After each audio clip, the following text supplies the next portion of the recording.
Hello, everybody. You're welcome to another episode of the Coffee and Beans podcast. It's another episode where we share stories and get inspired by the many stories of entrepreneurs doing big things in their little corners. My guest today is a very interesting lady. I met her at a volunteering. Well, we were both volunteers at a youth program a couple of months ago, and very bubbly. She's like a goldfish. You know, she's in a place and you cannot but notice she's there. Her Instagram page is, in fact, it always cracks me up all the time. She's creative, a very how will I put it now? Like, she finds a way to draw you in without you knowing that you are being drawn in. My guest today is Chiamaka, founder and creative director of Derek Mano Shoes. How are you doing? Hi Shola, I am doing very well. Thank you. Welcome to today's episode of the pod. Thank you so much. How are you navigating this season? This season of the hike in prices, just everything that is going on. How's business been, or how's business going for you? Well, I am fine. I wouldn't say that myself and my business are not affected by we all are. Nigeria's economy, but I feel like, or I believe that as an entrepreneur living in Nigeria, trying to survive in Nigeria, you just have to keep pushing. You just have to keep going. You just have to keep looking for more ways to survive, despite the hurdles that we face daily, So yeah, like I tell people, let me just give you a backstory. I tell people about, I used to think I never knew how to teach until the COVID came. Right. And I was selling courses online on shoemaking. Wow. Exactly. On YouTube or on where? No, it was just more like a WhatsApp thing. Right. Yeah. Because I was just tired of staying at home, doing nothing. We were limited, because at the time I was even in Calabar. I was still a student then. Okay. Yeah, so we were limited to movement and a lot of things. So I just said to myself, I can't keep being idle here. I had to make something out of myself. So basically, as an entrepreneur in Nigeria, if you're not, channeling your energy into being innovative in what you do and creative in what you do, I feel like you're just going to miss out on it. So, I mean, I think adversity is one thing that brings out it just brings out sides to you that you never knew existed. Exactly. I always tell people that, I started my business during the ASU strike when we were doing 6 months at home, and I just said I needed to do something. Right? Yeah. Anyways, so let's talk about your business. How did you start? And okay, it's a twofold question. How did you start, and why shoes? Did you delve into anything else before then, or you've always had this fascination with shoes? So okay, I don't just shoes now. You do male shoes. Yeah, I actually came from female shoes to male shoes. Okay, so evolved. Okay, so let's start from the background. How did you get into the business of shoe making? Okay, so let me give you a little backstory. Right from my childhood, I've always found it difficult to get my feet size. Yeah, Amaka is tall. Amaka is tall. You're how tall are you? I'm 6'2", and she now wore heels today again. So I look like a midget behind beside her. Yeah, so I have a very big feet. For a lady, I wear 44. Wow, right now? Yes, I wear 44 right now. So I kind of find it difficult to get my footwear my size. Yeah. If my sister hasn't sent it to me from the US, or it either comes a size smaller or exactly. So I was in school, and I traveled down to Oka for a wedding, and there was this friend of mine. She was my childhood friend from secondary school. Right. So I stayed over her place, during the weekend, and she was preparing for some, I think, science and arts, whatever, in her school in Unizik at the time. Okay. Yeah, and she's a shoemaker as well. Shout out to Ivy. She's a shoemaker as well. So after the wedding, she asked that I, help her out to do some stuff, cutting. I had no idea about shoemaking, about slippers or stuff. I found it really interesting. Right. And I'm like, if I stay, will you make a slippers for me? And she's like, yes, she will. I'm like, okay. I gave you a shot and I helped her out to do what I could do. Yeah, she actually kept her promise. And then when I went back to school, I said to myself, Amaka, you watched if we do this in Oka. You could just try something. Does everybody still make shoes? Yeah. Oh, okay. Yeah. She's still in Oka. Okay. Yes, stays in Oka, yes. Right. So I'm like, you watched if we do this. Why can't you try and, do something? Try and see if you could do something. So I got to some market they call Watts Market in Calabar. Right. I got materials and I started watching YouTube videos and I called Ibe up and I told her, Ibe, I want to try my hands on slippers making and all that, not sandals yet. I think just let me start from the regular cross straps and all that. And she's like, okay, that's a great one. I'm like, give it a shot. I kept watching YouTube videos, like that. I got good to an extent, and I realized that my friends, when I wear my slippers to school, they're like, Amaka, where did you make your slip? Where did you get your slippers? I'm like, it's beautiful. And that was how I started selling it. It was like, wow, something I wanted to do for just myself. For yourself, yes. Because I had difficulties getting my size in the market. Yeah, so I basically didn't have any plan trying to, make money out of it and all that. But with time, when people kept asking me, oh, Amaka, I like your slippers. Where did you get the slipper? I'm like, I made it. I'm like, okay, make for me. I'll pay you. That was how I... So as you were doing it yourself? Yeah. At what point did you feel you needed to hire... To hire extra hands? Like I said, I was in school.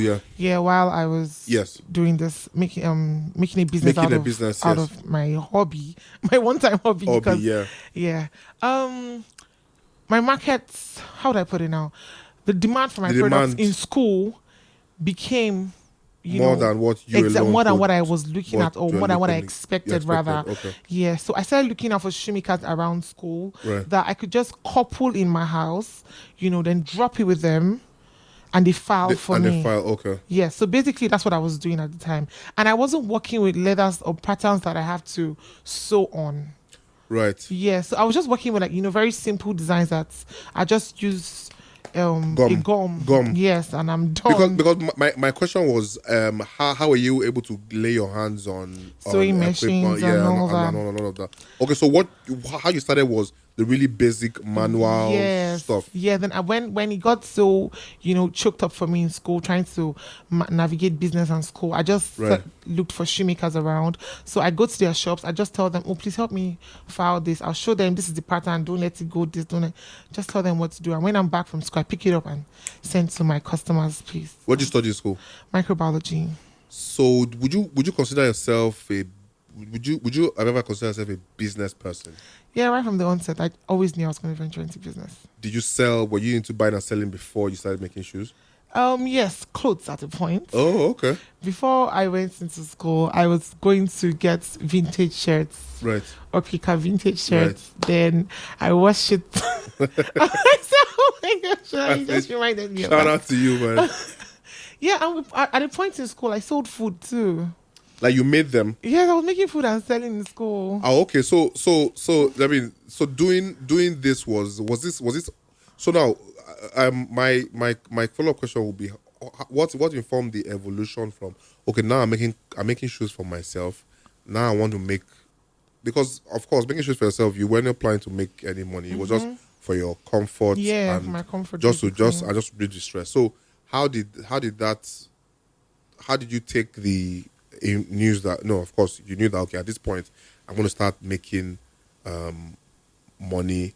What did you learn about? Did you have to learn anything about pricing, or you just tell yourself that, you know what, I calculate the materials, this is the margin, and I keep it going? Okay, I would say that I just blindly went into business. Yes, because at a point, like I said, in school, my footwears were socially accepted. Like everybody's like, oh, Amaka, your slippers is quite cute. Yeah. Sometimes it's cute, where'd you get it? So I'm like, okay, you should give me money, I'll make it for you. I wasn't so sure about the price. Because the truth is, most of the materials I used then to start making for the public were materials I bought for myself. Right. Exactly. So there was no proper pricing, stuff put in place. Yeah. Yeah, before then. So I'll say I did not put any proper. Okay, so I mean, but along the line, I did actually. no, of course. I mean, of course, because if you did that, I'm not sure you I'll be at here this point. today exactly. So you did. The name of your shoe company is called Derek Mano, actually. Yes. How did you arrive at the name Derek Mano? If it's something you want to share. Please. Yeah, I started my brand. It was a female brand. So when it was a female brand, was it still called Derek Mano? No, it was called the Malia's Footprints. The Malias. Yes. So Malia means queen. Right. And my name is Queen Esther. Shout out to you, Queen Esther. Yeah, thank you. So it was more like the queen's footprints. Right. Yes. So along the line, I brought my younger brother on board. Okay. He was in Nigeria at the time. Okay. Now he's in school in Canada. So I brought him on board and he said to me that, why can't we just, do stuff together instead of having different brands? You just handle the female part of the business. He was also making shoes. Yeah, but I'm the one that taught him. Okay. Yeah, all right. yeah. So, and then that was how I said, okay, but a man cannot wear a footwear that has a lady's name or whatever. And he's like, no, I should not say that. But I was insisting. I'm like, I don't mind if you help me out with a name that sounds unisex and universal enough for everybody, And so he came up with, his name is Derek actually. Okay. So he came up with, mano means hand. Okay, so in Spanish. Derek's so it's hand. more like Derek's hand. Derek's like hand. you get. Nice, because I know that. Yeah, I saw a post you put on your Instagram one time that. Excuse me, I'm not a mano. I'm a lady. I'm a lady, please. I know. A bouncing, So did you? baby girl. Yeah. So did you? First of all, let me before I get ahead of myself, because some of these stories I know, but for the benefit of our listener, let me break it down so I don't get ahead of myself. How was that the evolution from being a female? Was it that females were not making shoes as much as guys do, as much as the males were, or? Okay, like I said earlier, there was a need for me to be innovative. Yes. There was a need for me to expand. There was a Right. need for me to grow along the line. Do you understand? So I wanted to venture into shoes, right? But in this shoemaking industry, Oh, yes, sorry, Rebecca. Yes, that's true. You started with slippers, yes, then moved to sandals, yes, then shoes. yes, Does the Derek Mano brand right now still do slippers? yes. The Mano brand does. Derek Mano- slippers. okay, all right, please. Yes. So I wanted to venture into shoes so bad, but I was limited to a lot of things, like lass, What's last? shoe lass, the shoe The mold. mold. Yes, The mold, it's called okay. the shoe lass. Okay, The shoe mold we use in production. right. Yeah, we barely have we barely have enough. How do I put it? We barely have variety of patterns for shoe lass for females. Females, okay. Yeah, for a man now, we can get a James Bond lass, we can get a Capto lass, we can get a round face lass. You're giving us I'm just- shoe cobbler lingo now. Yeah, but you get my point. Yeah, but for ladies, you just have one funny pointy front that is always in the market. in the market, right? Yeah, there were just not enough options to pick from. Yeah. Yeah, so I'm like, you know what? I can't just limit myself to slippers and sandals because this is a female brand. Yes. Exactly. So I'm like, okay, Amaka, why not just, try to expand and learn how to make Male footwear. footwear. Since we have varieties of lasses Right. in the market for men's shoe lasses. Men's shoe So, laces. Okay. yeah, that was just how I just transitioned. Wow. Yeah. So that was now what made me go to a proper shoemaking school. Not that I was living off the knowledge of YouTube And and Ebube. Ebube's knowledge. Ebube's yes, knowledge, yes. For like 2 years straight Wow. up in business. And then when I knew it was time to expand, it was time to grow, I reached out to somebody in Calabar, a shoemaker. He's the best in Calabar actually. Like, you Emmanuel want to Izima. give me a shout out? Yeah, shout out to you, Emmanuel Izima. Thank you so much. Funny thing is, Emma probably doesn't even know I'm Derek Mano. Wow. Yeah, yeah. Anyway, so this, like, does he have like a proper school with courses, Yeah, or you just did like an apprenticeship thing? No. Emma has a proper shoemaking school in Calabar. Yes, like a duplex. Right. Yeah, so he has, there's a workshop section where the graduates now learn and all of that. Yes, he gives us like the leverage to come to the workshop and use his space. All we do is pay for fuel, and that's like a very good one. Right. Yeah. So all that time you went to the shoemaker. How long was that for? This was I trained for I paid for 6 months actually, but I trained for 3 months. That's why you're like. No, So you're a shoemaking school dropout. I'm not like I'm a dropout per se. COVID actually happened along the line. Oh, right. COVID happened and everybody had to go back home and Right. yeah. But when okay. when I came back, So at that point, you didn't think, oh, you need to finish up, or but because when I the came information you got in was what you were good. yes, the information, the knowledge I got from The knowledge I got from Ima was perfect enough for me to run with. Yes, and then of course you also had. You've been working for the last 2 years. I have been feeding myself with YouTube videos. So even while with Ima, it was really easy for me because a couple of times she said, "Chiamaka, you're doing well. You're really grasping really fast." Did he know that you had a background in shoemaking? Yes, he knew, but he knew that I was just limited to slippers and sandals knowledge. Yeah. Okay. Yeah, prior to that. Then during COVID, everywhere was locked down now, so I had to train with a chef friend of mine. A chef friend. Okay. Yeah, so when I was done with my, I will not call it culinary training because I didn't pay for it, but he was doing something in the Cross River Government House. Right. Yeah, with Governor Ben Ayade. Okay. Of Cross River State. Yeah, so I was just helping him in the kitchen and getting some knowledge, and So when I came back to Lagos after that, and I got the proper shoemaking knowledge I've been yearning for. Yeah, because you went to another school again. I won't say I went to another school, but there was this guy around my house that he's a shoemaker actually. So I was going for a checkup one time and I passed and I'm like, I like this guy's shoes, they're really nice. And I stopped by and I said to him that how much will I pay for me to take an advanced training with him and all that. And these roadside people, I suppose, was very fair. And, yeah, of course. Yeah. And I jumped on it. And it just made me know that, it's like I've been playing in Calabar. I thought like I knew it all. But, Lagos people are really doing it. Yeah. They're really, really doing it. Like, I could tell you for a fact that in Calabar, my boss is the best in Calabar. But when he comes to Lagos, I'm so sorry. He's going to have to take some seats back. You get my point? Because in Lagos, everybody is like, the competition is really high. Yes. So you just constantly have to be always coming up with something fresh. Something, you have to be at your best. At your best, yeah. Yes, basically. Okay, so you've been doing this shoemaking thing all throughout school. At what point did you realize that? I think this is what I want to do full time. Like, okay, you did microbiology. Microbiology. This microbiology business is it's like saying a year ago. No. I'm actually going to further. I actually have plans on furthering to do nursing or medical microbiology, more like clinical pathology. Okay. Like majoring in my field of study. Yeah. So it's not something I'm just going to dump like that. Nope. But the man will get you now. Yes, for now, because I'm done with school, but I'm not served. Okay. Yes, my results haven't been vetted. It's crazy. It's a fact that you are young and you already like know this is what I want to do, and you are diving straight into business. So another question I wanted to ask was, yes, fine, the technical aspect of the business, which is the shoemaking, you got it on lock. How are you able to navigate your way in the business side in terms of sourcing for leathers, purchasing equipment? How did that come about? How are you getting funding?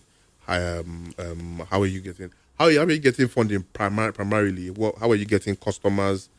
Was it just referrals, or how are you going about that? I started off with referrals actually. Okay. When your product speaks for you. So I started off with referrals. Then along the line, I started taking courses online. Yes. On how to navigate Instagram marketing, Facebook marketing, and what have you. But like I always tell people, don't try to do too much at the same time. You're going to miss out on it. So I try to narrow down my niche.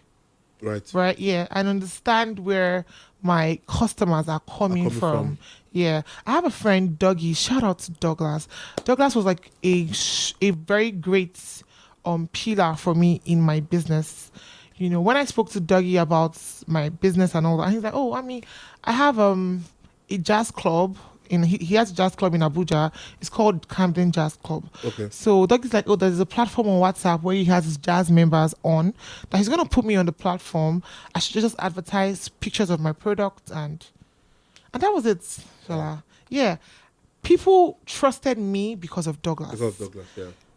I mean, I have made footwears for the former governor of Jos because of Douglas. Wow. Yes, like I have met people like because of Douglas, yes. Yeah. So his platform exposed me to a lot. Right. There was even one time in 2019, one of his friends, Mr. Nathan, that became my customer, gave me a slot to come and exhibit at Abuja International Trade Fair. Did you go? No, I didn't go. I had to go back to school. Oh, right. Terrible. It was a very terrible timing, and it really hurts me so bad. So yeah, Dougie really helped me. So getting financing to stand, I would say that I got majority of that from Douglas's referrals because they were not buying one. These men were buying 5 footwears at once, and many times a lot of them left me with change. Like I'm like, you guys don't have what to use your money to do. You're so kind. Yeah. So yeah. I was because I was I saw myself in a particular place, and I set a time frame to myself. Right. You know, so I was always saving my money to make sure that I can hit my target at the stipulated time. Yeah, so I'll say that WhatsApp marketing worked for me. Right. But like I said, you cannot just be in one particular place. You have to when you're sure you have dominated this place, then you look for somewhere else to transition places, to. Yeah. So I tried to transition to Facebook. It wasn't working out for me. And I tried Instagram marketing. I noticed that Instagram marketing was working very well for receptive. me. And that was it. I started working on adverts. You know, I started doing Instagram adverts. Yeah, I started learning how to use hashtags, how to create content, how to snap pictures that are, you know, acceptable.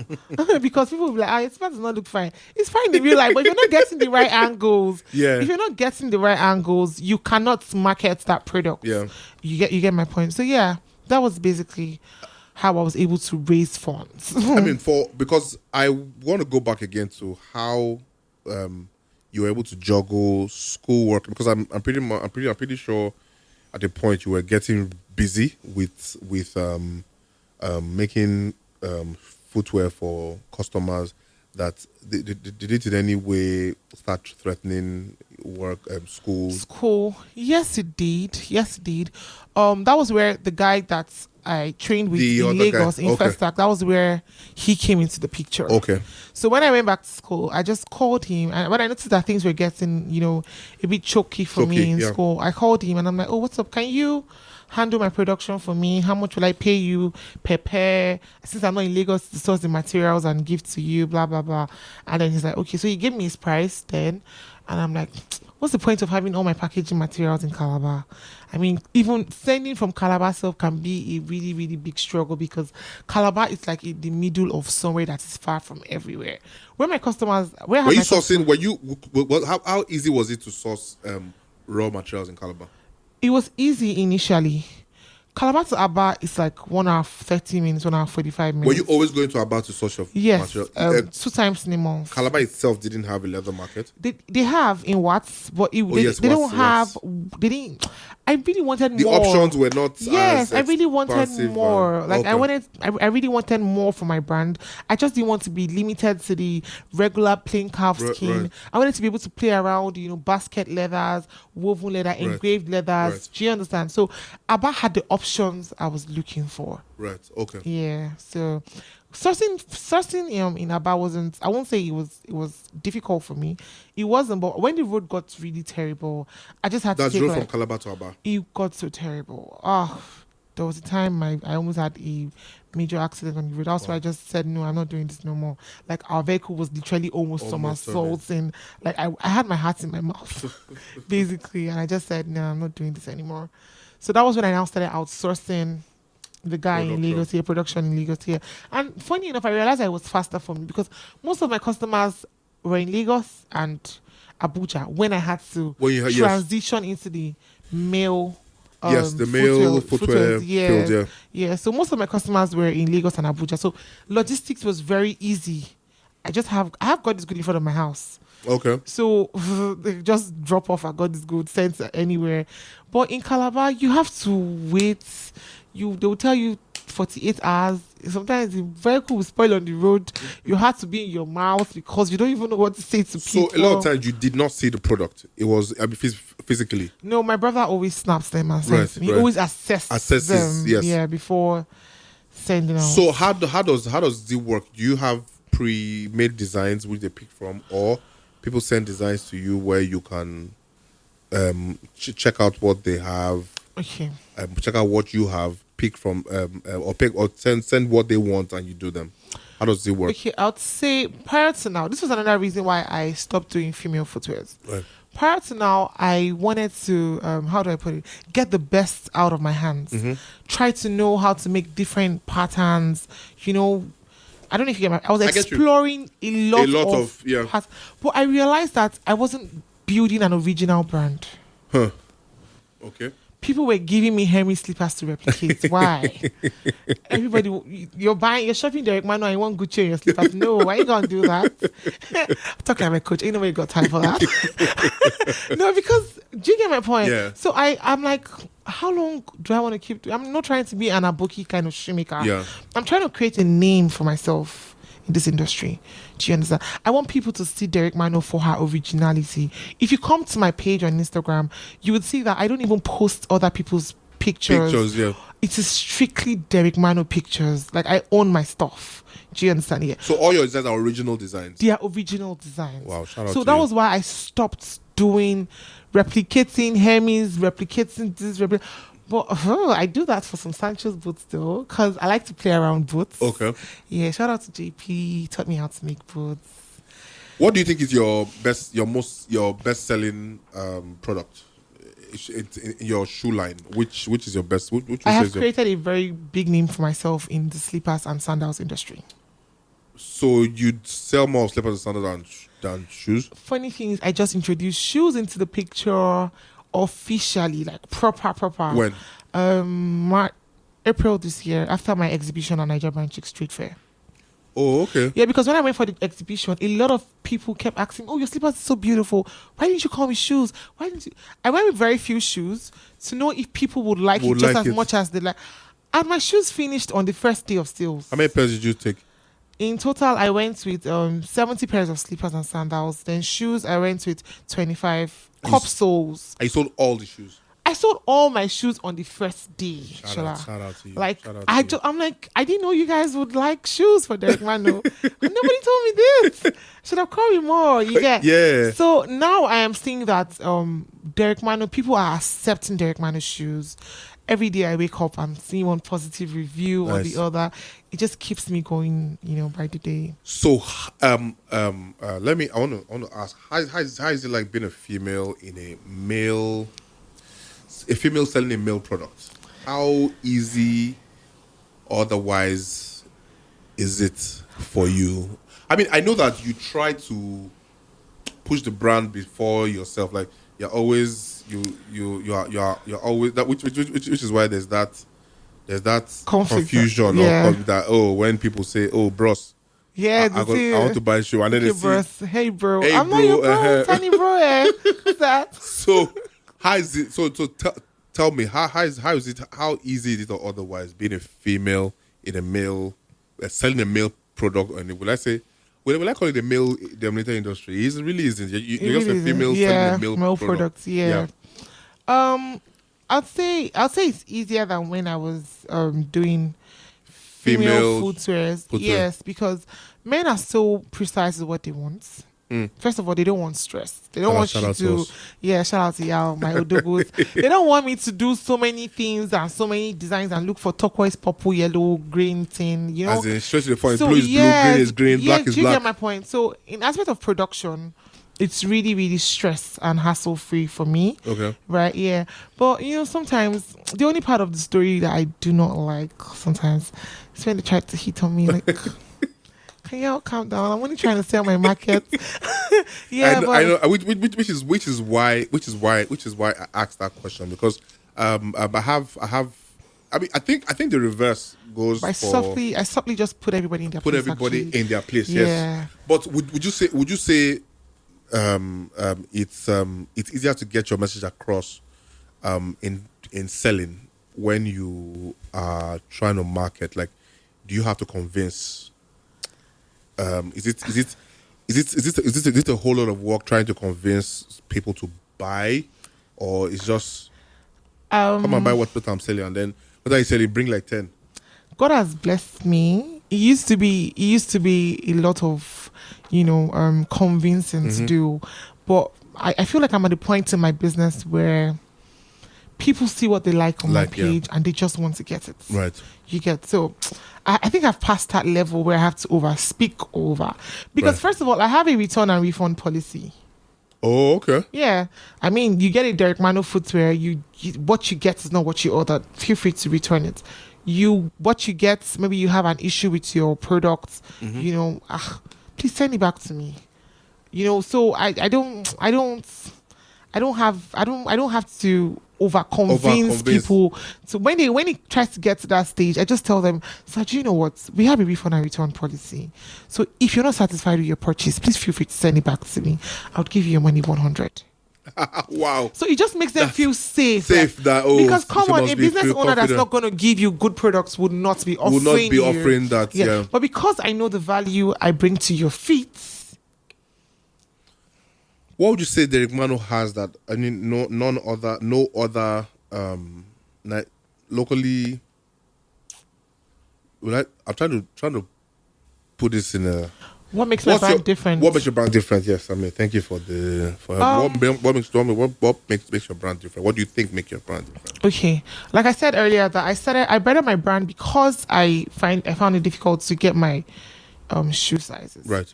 Yeah. So when I was actually transitioning into male footwears, right, I started off by learning how to make big feet shoes. Yes. Like for big feet men. But right now you do all sizes. Now I do all sizes. Okay. So I'll say that what has kept distinguished my brand from other brands is I get customers say, oh please, my feet I wear size 50. Doesn't mean my shoe should come looking like a boot. So you see, I meticulously take my time into production. Like I pay maximum attention to details.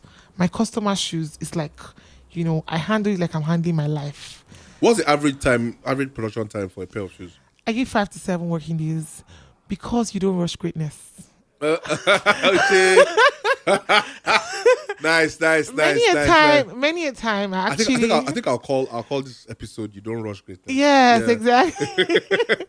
I think many a time I actually meet up. But because I do not like to be under pressure, okay. Yeah, I just tell them 5 to 7 working days. Sometimes I text them in like 3 working days. And I'm like, your shoes. And they're like, are you serious? I'm like, yeah. But I just don't want anybody to be on my neck. Yeah, yeah. Because there are a lot of uncertainties in business. Logistics, number one. Yeah. Dispatch riders will play with your mind. True. Like they would test your sanity. Yeah, you understand? So I don't like all of that unnecessary pressure. So I like to work at my pace. But when you want something done ASAP, you better keep your coins for express. So do you ever think you would do ready to wear? Yes. Ready to wear in terms of I would walk products readily available. Readily available, yes. Yeah, I'm actually working on a showroom now. Yes. You had to make me feel the tea here. I'm actually working. You heard it here first, anyways. I'm actually working on a showroom now. After the Niger Branch Trade Fair, I would say that was like one of my major milestones in business. Wow. Because it exposed me to a lot. Like the audience he exposed me to was mind blowing.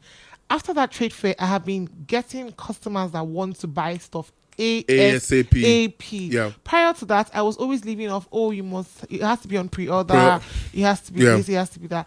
But the audience I got after the trade fair was just so mind-blowing, and I didn't want to lose them. So I just said to myself, Amaka, do you know what? You need to start producing and keeping on shelf. So I just used my shelf at home. Right. Yeah, humble beginnings. One day we're going to share our story on that. So I use my shelf at home, but I produce. Currently on today's Thursday. Yeah. On Monday, I finished production for 70 pairs of slippers. Not belonging to anybody, just Not yourself. belonging, nah. Okay, so what informs the size? What's the biggest size you have currently? What's because I have currently 48. Okay. Yeah, I have a 48 sandals. What's the smallest size you have? 39. 39. Okay. So if somebody with a size 50, 51 comes in, you've got the person. 50, 51, no.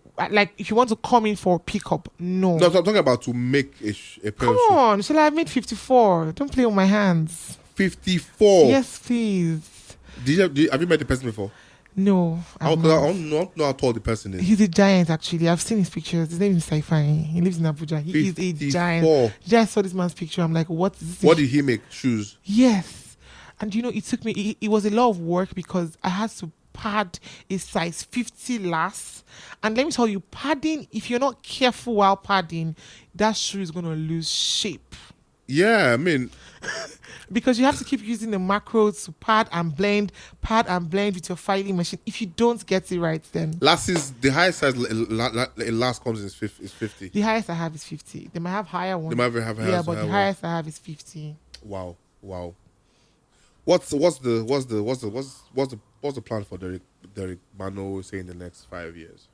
In the next 5 years, Derek Mano should have like 2 showrooms in Lagos, 1 in Abuja. Hopefully, because that's where I have like 60% of my clientele. Of your clientele? Yes, I have them. Have you been to Abuja before? Yes, I have countless times, but I've never even got to meet any of my customers because I never show up.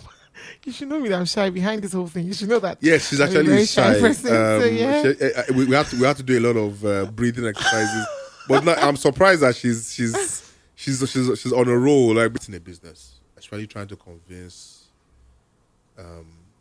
your fellow colleagues in terms of, one, the fact that your product is good. Two, pricing. Yes, it is. No, you have to say is what's the price. Is what the price tag? Yes, to it. Because sometimes I feel like, Shola, why are you? Yeah, exactly. I'm like, you guys. So for that person who is about to start a business and is in the middle of,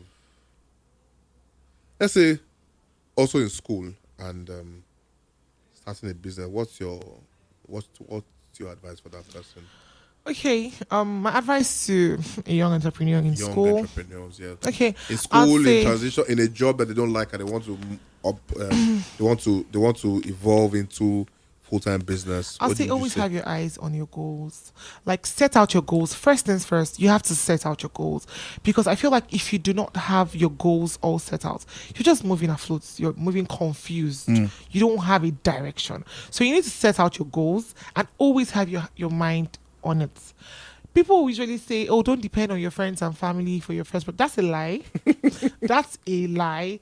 Because trust me, if we do the statistics, it's difficult to convince a stranger to purchase from a startup. From a startup, yes. Yeah, like they're like, oh, why should we purchase from you? Can I see receipts? Can I see what you've done? Exactly. But you don't even have samples of that. I don't know you. I don't like, who you, bro? Where did you come from? Where did you come from? Yeah, exactly. But I could tell my brother that, oh, Ike, please, I want to make the slippers, give me my cost price.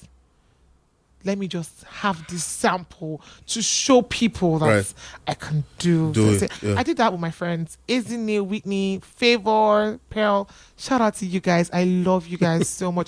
Because with all of my imperfections at the beginning stage, these girls kept giving me money to better myself. Yeah. I mean, I remember adding some profits to some good profit for myself then.